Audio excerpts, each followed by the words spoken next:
Finishing Okami has done nothing but reaffirm my deeply held belief that this is absolutely one of the most overrated games of all time, and a very good example as to why the PS2 generation was such a farce.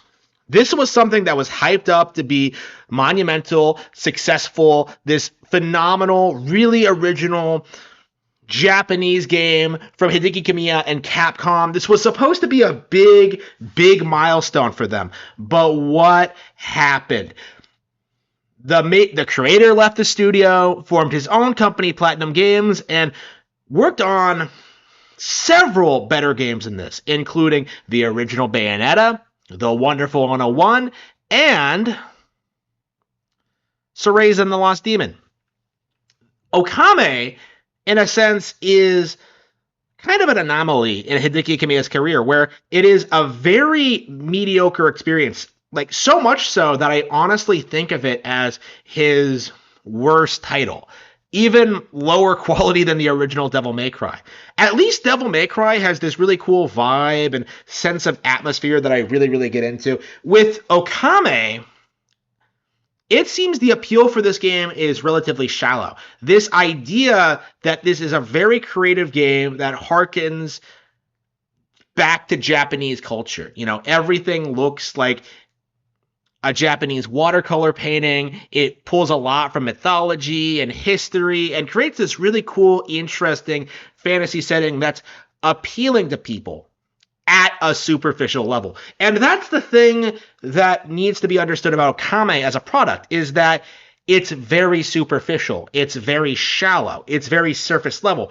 Although the game looks like this very innovative, artsy adventure game, what it actually amounts to is just this very generic, uninspired Zelda knockoff. My opinion has not changed. You're some legendary hero fated to save the world from the darkness, just like Zelda. You're going through dungeons to fight bosses and acquiring new powers along the way to help you beat more monsters, like Zelda. You know, the game just really just oozes Nintendo inspiration. This is a game that took a look at everything Nintendo had been doing for the past 10 years and tried to imitate it, and failed to a ludicrous degree. This is a game that was made in the aftermath of the Wind Waker debacle. When that game came out and everybody trashed it and pretended it was terrible, Capcom and game journalists turned around and started hyping up this instead, trying to paint this as something, as an example of just how other developers were doing the Zelda formula better than Nintendo is. And it is not and never was true. Nothing's really ever come close to imitating the actual Zelda formula. When you look at Dark Souls, people only hype it up because of the combat system and this belief that the game is hardcore, quote unquote. When you look at Skyrim, all anyone can talk about is like walking around an open field for 200 hours, beating things with your overpowered weapon. You know, and when you look at Zelda, what you have is this completely specific style of game that has never even been, that nothing has even come close to imitating properly. Okami is an example of something that tries to emulate the feeling of Zelda, you know, the fantasy aspect, the hero's journey, you know, like trying to recreate that feeling while having its own unique vibe and style. And it does not succeed at that. Whatever merits Okami has as a game, specifically when it comes to its style and the occasional really engaging character and plot element, it all just falls apart because of the simple fact that it simply isn't that great of a game. When you really bring it down to brass tacks, when you examine the bosses, the general enemy encounters, the powers, the things you actually do in the game, what you're left with is a game that coasts really only on its reputation. At the time, game journos and fanboys were railing on The Legend of Zelda for allegedly becoming too easy and too casualized and too geared for children. And yet, when a game like this comes along, which is actually quite a bit easier, you don't really hear a peep out of these people. Instead, they do the opposite and hype this game up as being an alternative to Zelda.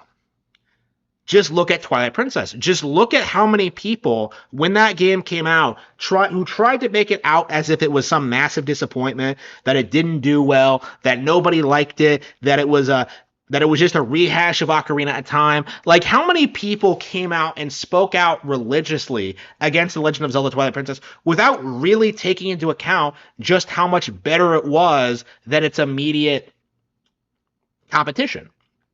You know, Twilight Princess, in every single way, exceeds Okami when it comes to its character writing, when it comes to its story, its world building, its general design, right?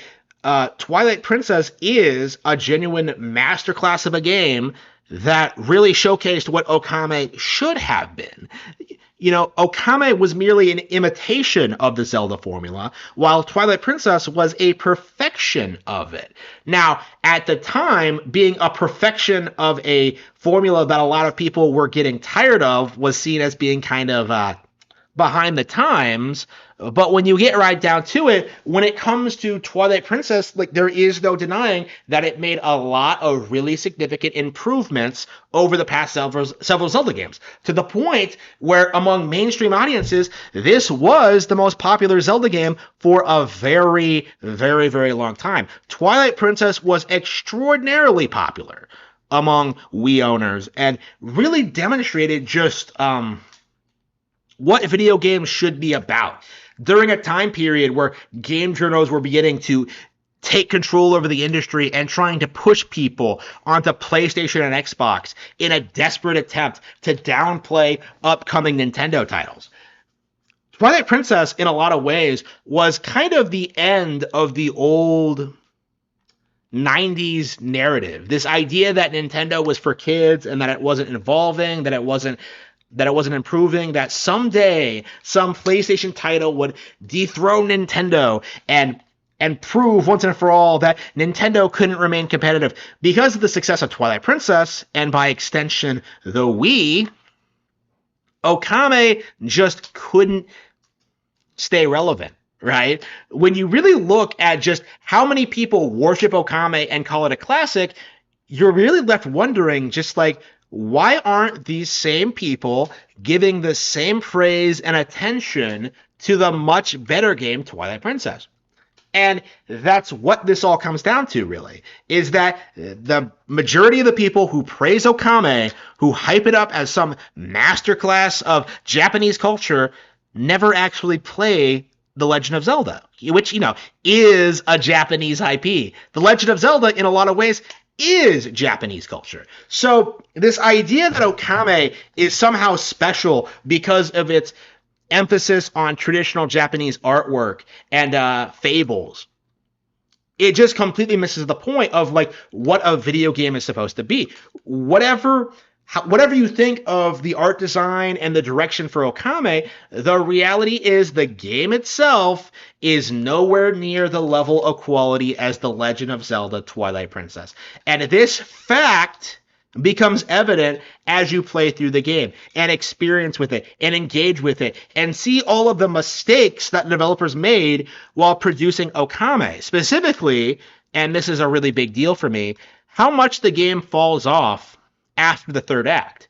The first two acts, where you beat Orochi and you beat Ninetales, they have all these characters, all these really cool plot developments, these engaging storylines, these well-written characters, lots of funny moments, great animation, great memorable locations, a variety of things you have to do to accomplish your quest. It's interesting. It's fun. It's unique. It sets itself apart from Zelda enough where it doesn't feel completely derivative.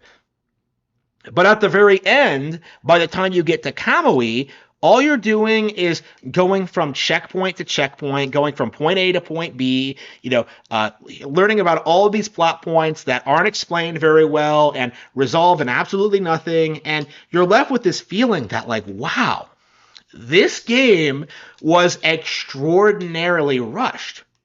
And that's not something you really hear people say about Okami all that often. This is a game that tries to do something very specific. It tries to tell a very specific kind of story, and it completely fails at it. The idea that Issen is going through a massive character arc, is going through some kind of change, it falls completely flat by the end because it completely comes out of nowhere. It's it's an interesting comparison I made when I was finishing this game and fought that extraordinarily lame final boss. Issen does his thing, and you kind of realize that, like, wow, this is a cliche that I have seen done dozens of times in other games over the years. Right? The one that immediately jumped to mind was Paper Mario: The Thousand Year Door, where you flash through the extended cast and you get to hear from them and they wish for your success and you end up beating the Shadow Queen. Like, Okami tries to do that, but it's nowhere near as well handled because, and I do genuinely think this, Okami is just does not have as interesting characters as it probably should. They don't get a lot of time in focus. They don't get a lot of time where you get to know them. They don't get a lot of time where, like, they really develop as characters. And although there are interesting things about them, right? Even though they're good in their moments or what have you, like, once their quest lines are done, you're never going to see or hear from them again. To the point where, by the very end of the game, there were a lot of characters I saw in the end sequence where I didn't remember them at all. And of course, there are, like, minor exceptions to that, such as that the busty babe Rao. There were a handful of, like, characters that, like, I remembered and really really enjoyed because they remained pretty relevant throughout the entire game. They had entire character arcs and motivations and stuff like that. There are exceptions to what I'm talking about here, but more often than not, even though the characters are interesting and have a lot going on and have fun personalities, more often than not, their arcs end rather suddenly, rather anticlimactically, or don't go anywhere at all. Like, a lot of characters in this that you think are going to be a big deal later on never quite do. It's so disappointing seeing just all of the missed potential this game had. The dungeon design is sloppy. The open field is it feels completely empty. There's nothing to do or see except go to the next mission objective, and your powers are unbelievably lame. At a certain point, like, all you're doing is learning how to, like, draw a line to manipulate elements. Like, oh man, you learned fire, you learned water, you learned lightning. Like, that's 3 out of the 13 powers you learn, and they all function the exact same way.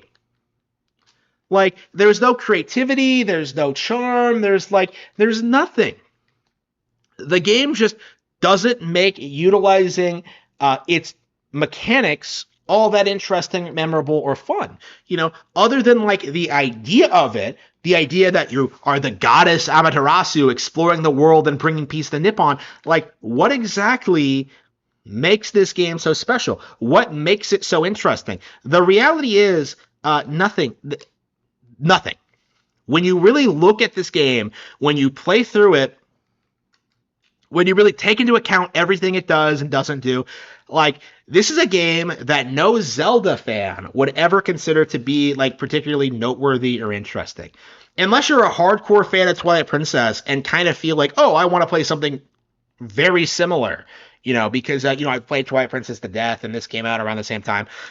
Like, unless you're like me and have a morbid curiosity on what the competition is like, you're never going to play this or care about this at all. And if you do take the time to play through Okami, you're going to realize very quickly that, like, wow, this game is nowhere near as good as The Legend of Zelda. So much so that I honestly don't know why so many people claim this to be an all-time classic.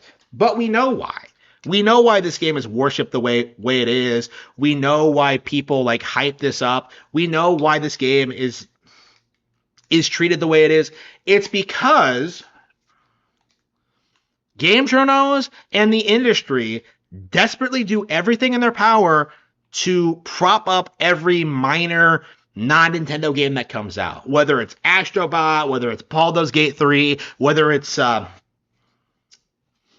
Last of Us, Disco Elysium, right? There are a lot of games, Undertale, there are a lot of games over the past 30 years that did not deserve to be talked about as much as they did, and this is absolutely one of them.